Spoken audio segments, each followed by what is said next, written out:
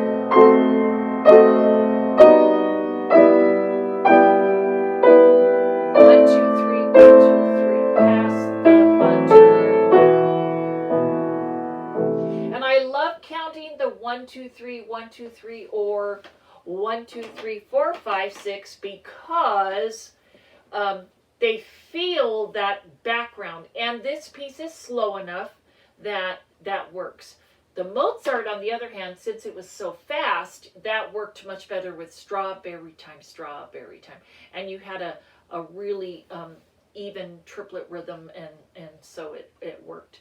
But in this Chopin, you have the even duplets, and it's slow enough, and you can count to 6 or to 3 2 times, and then they feel that, and then at some point they can.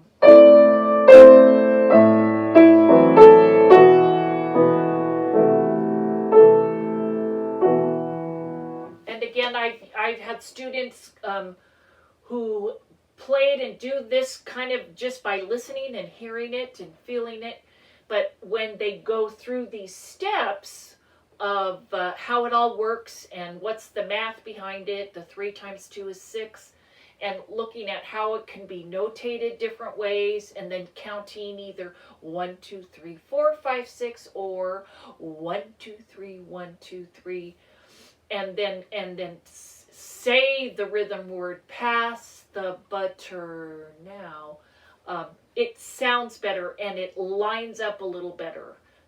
That's just a little suggestion to try. And again, I have all of this on the handout, and it'll make more sense as you're looking and seeing, and try it out. If you have any questions, please email me and I'll help you.